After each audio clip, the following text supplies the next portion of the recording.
What's good, everybody? It's your man Big Dom coming live and at you on the True Players Podcast episode, hitting you with the in-your-face, unedited, straight, blunt talk about sports, finances, relationships, current events, and many other topics along the way. Check out my next episode.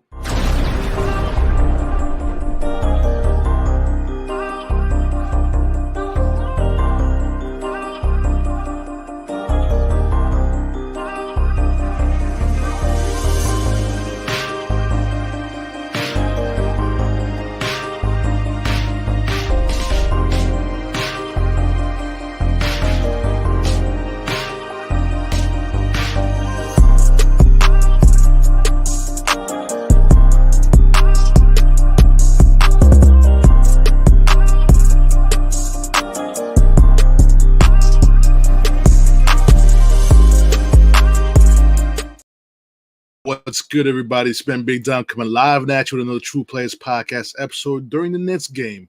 Right now we're in the fourth quarter with 2:48 left. The Knicks are down by 3 with Mitch Robinson shooting 2 free throws right now. This is great to be back with you guys. It took a little hiatus last week. And I promised you guys a little recap of the Giant game of last week. I was like, nah, I'm not doing that. But it's great to be with you guys again tonight. I am live, so I'm going to put the link in the chat. If you guys want to join the podcast, feel free. I won't be on too long. We're just going to recap the games. The one game this past week of the NFL, which is the Jets versus the Giants. How about that, guys? Just give me 1 second here as I bring up that link.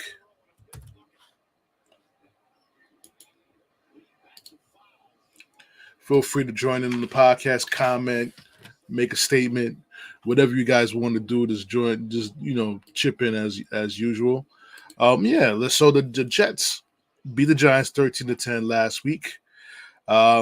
Zach Wilson made two big throws with 24 seconds left in the game to force the overtime, and the Jets win 13-10. Breecehall had one catch. He had six catches for 76 yards with a big reception for 50 yards for the only touchdown in the game. Not exactly for the only touchdown for the Jets in the game. This game was a very ugly game that could have went very bad for the Jets if Grahamgano hit one of those field goals. If Grahamgano hits that field goal, the Jets would have lost this game with the third string quarterback finishing out the game in tommydevito. This is not something to be proud of. You know what I'm saying? I get it. A win is a win. But we saw a lot of old ZW, old Zach Wilson holding the ball too long in the pocket, not really throwing the ball. But he also, his offensive lineman did not help. Thibodeaux was eating mekhibecton alive, as if mekhibecton took his lunch and his lunch money and his dinner money. Kayvon had a big game with 3 sacks. After Brandon Tierney and Salicata was eating them up the week before, talking about he's a bust, this, that, and the other. This guy came out and just destroyed the New York Jet offensive line. Destroyed them. Not just Becton, but Becton was mostly the culprit getting beat. And, Becton was talking a whole lot of smack. About, the team doesn't respect him. The fans gonna, the fans, they're gonna. I'm gonna work. I'm gonna come back and play well, but for the most part, this is the first game I see Becton really get beat. Really had a bad game last game against the Giants. Dexter Lawrence was causing havoc. Leonard Williams, who was then traded to Seattle. I'm gonna talk about the trades later. So a lot of things to digest. Garrettwilson, 7 receptions, 100 yards. Alan Lazard with 3 receptions for 45 yards. A big catch in the fourth quarter. And with those 24 seconds left. The thing is about this game was the Jets was down to their third center. Connor McDermott went down with an injury with a knee. He's going to be day-to-day. Looks like he may not be even been playing against the Chargers on Monday night. So, we'll see what happens. They were down to their third center. As soon as he came in the game, and his exchange with Zach Wilson when he was under center went bad, caused a fumble. Giants recovered, So Zach Wilson mostly played out of the shotgun after that, which was a smart move. The Jets lost their defensive tackle, Al Wood, for the season with a torn Achilles.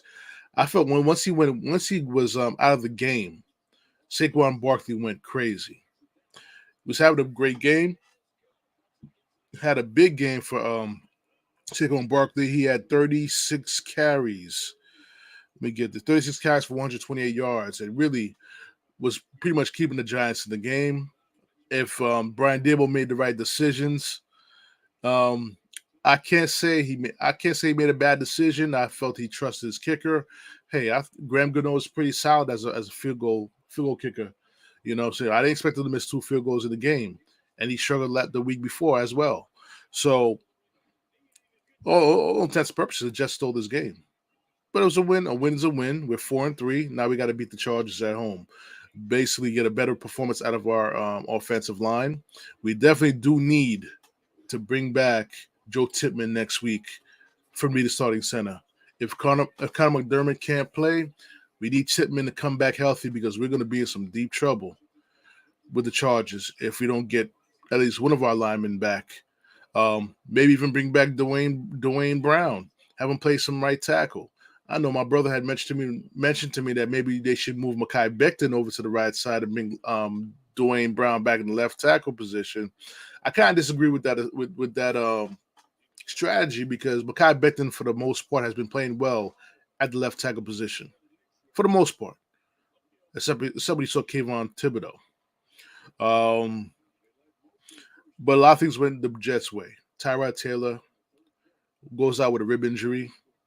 Tommydevito, the third-string quarterback, basically signed him off the practice squad to back him up in this game and played the game. This kid had no chance. And you mean to tell me the Giants can sign another quarterback better than Tommydevito to back up Tyrodtaylor? Is it AJ McCarron available? You know what I'm saying? Isn't he available? I mean, he did play in the XFL. He does have some NFL experience. Like I said, for the most part, Zach Wilson did not play well at all. At all. As you know, the Knicks, it looks like they're going to go down to the Cavs. 80 right now it's 87-80 with 42 seconds left in the game. But Zach Wilson, for the most part, did not play well. I see a lot of his supporters, a lot of the fans, my fellow Jets fans saying it's the offensive line, but offensive linemen cannot be blocking for 4 or 5 seconds. And Garrett Wilson cannot be the only receiver that you see in the field. You gotta learn how to read the defense a little bit quicker than that. The tight ends did not do nothing in this football game for the Jets, and those are the secondary receivers for Zach Wilson outside of Garrett Wilson. I mean, I get it. Lazard made a big catch in the fourth quarter.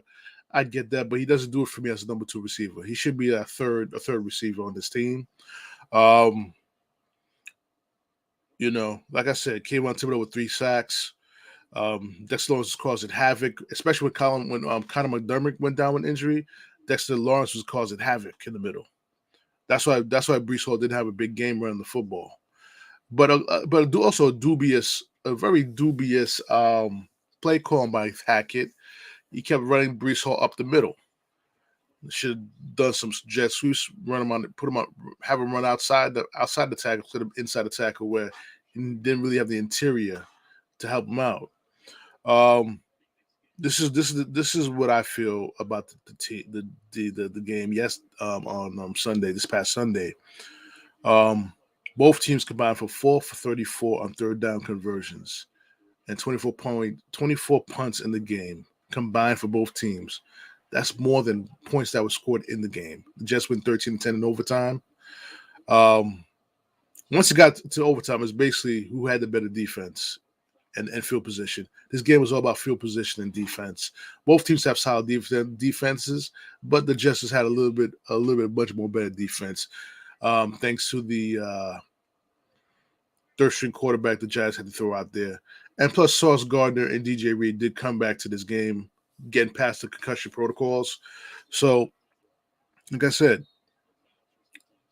just did what they do, albeit it was in ugly fashion, but they did what they had to do.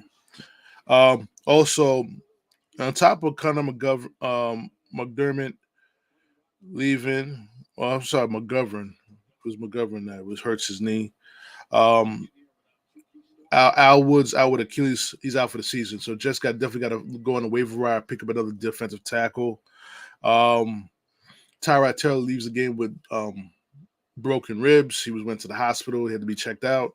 Darren Waller, another the big receiver for the New York Giants, was out with a hamstring injury that he injured earlier in the season. So next week for the Jets and Giants, I'm gonna recap. We go ahead and recap preview next week's games. The Giants are playing in Vegas against the Raiders, as in which you saw Josh Daniel was relieved of his duties after Monday Night Football, and the former Giant Antonio Pierce is now the interim head coach for the Las Vegas Raiders. Definitely, Daniel Jones has been cleared for practice, cleared for contact, so he's definitely going to be the starting quarterback next week. Hopefully, the Giants also get Andrew Thomas back and the rest of their linemen. I think Justin Pugh has done a great job coming off the couch and playing that left tackle. Hopefully, for the Jets get back Joe Tippmann, get him back in the game, and hopefully be a starting center for the New York Jets, and he finally makes his debut at the center position, the position he was drafted for.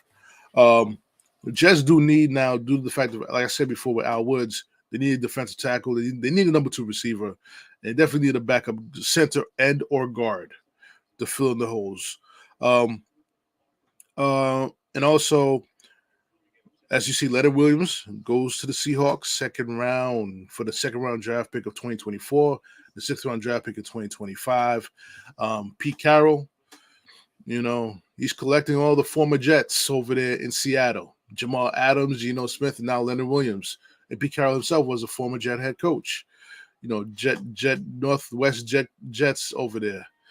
So I think Leonard Williams is going to be a very valuable addition to that team. I thought Seattle was going to be able to work out the trade with the Jets, get carllawson on. But the thing is that carllawson and dalvincook are still on the team. Don't know why, but I guess Joe Douglas did not see a trade that he liked. If you don't see a trade that you like, I understand holding on to the players, but especially in the mindset of Dalvin Cook, it may cause little problems because he's been talking about how he wanted to get more touches. He needed to get more touches. And the thing is that you can't pull out breecehall out of the game the way he's been playing. Albeit he didn't run the football well, he just provides a different dynamic to the offense when he's on the field. He has the home run capabilities. He's back full strength from the ACL injury. The man got to get his rhythm. The man got to be on the field. Maybe Nathaniel Hackett should find a way to have both of those guys on the field with the offense to create more mismatches because you don't really have a second receiver. So it probably would help to have possibly breecehall on the outside. You could put garrettwilson in the slot and create some mismatches there. Or even put breecehall in the slot and then have Dalvin Cook in the backfield to create some confusion with the defense that they're playing. There's different ways to use both these running backs. But do I think Dalvin Cook is done? I think so, but you still have him on the team. You still should utilize him in different aspects. He can catch the ball out the backfield. He can definitely run the football. So Nathaniel Hackett got his work cut out for him to provide more protection for Zach. Now there's rumblings that Aaron Rodgers, Robertsaleh has said that he may come back this season. We'll see what happens. I'm not holding out hope, but right now the Jets in there with the record of 4-3. The Bills are 5-3. The Dolphins are 6-2. The division is still there to be taken. The only team the Jets haven't faced yet is the Miami Dolphins, and that could be a problem for the Jets because that Miami Dolphin offense is not something to play with, especially with Tyreek Hill and way the Uso Tua is playing. You got to be those good boys that are playing for real. All right, so. Like I said, looks like the Knicks went on and lost to the Cavaliers. I hope to invite my guy Matthew from Chicopin Sports Show and Knicks Believe Pod to come join me back in the podcast to talk about the Knicks. A lot of things I don't like with the Knicks right now. The slow starts from Jalen Brunson, even though he scored 35 points in the second game. Slow start by Jalen Brunson, slow start by Julius Randle, and the guy that every Knicks fan wants to trade, R.J. Barrett, has a great start to the season, albeit he didn't play tonight because of a sore knee. But on that end, guys, you guys notice I haven't spoken about the World Series, which I'm really not interested in. I'm a former baseball player. I was not interested in the baseball season. It had nothing to do with the sport of baseball. I just think the rules that they implemented in baseball has turned me off. I'm not saying I'm an ultimate purist, but the thing about in extra innings with the man on second base, the playoff format, I think it's trash. The DH in the National League. I'm starting to be a bit turned off by baseball because of the constant changes to who are you trying to impress? No matter what you do in baseball, the sport is naturally a slow sport. Unless you have a pitcher like Greg Maddux on the mound, that's going to throw 56 pitches, go 9 innings. The game is going to go slow. Okay, we have to maintain some type of purity in the game, and I felt some of the rule changes in baseball took away from that. That's why I haven't covered the World Series, albeit the Texas Rangers are up 2-1 against the Diamondbacks. I did see Tommy Pham really destroying the Mets about their work ethic, and they should be ashamed that they're not in the World Series. I understand you were kind of upset about the team when you were on the team, but keep in mind one thing, Tommy. You're in the World Series. Why are you worried about a team that didn't make the playoffs? Why are you worried about that? Focus on trying to win the chip. That's where your mindset should be. With all due respect. So that is my rant for today, guys. I hope you enjoy the podcast. This podcast will be shown again this time on Twitch TV and my group True Players Podcast page. Tomorrow it'll be recap tomorrow, and also me and Joey G joined me last week.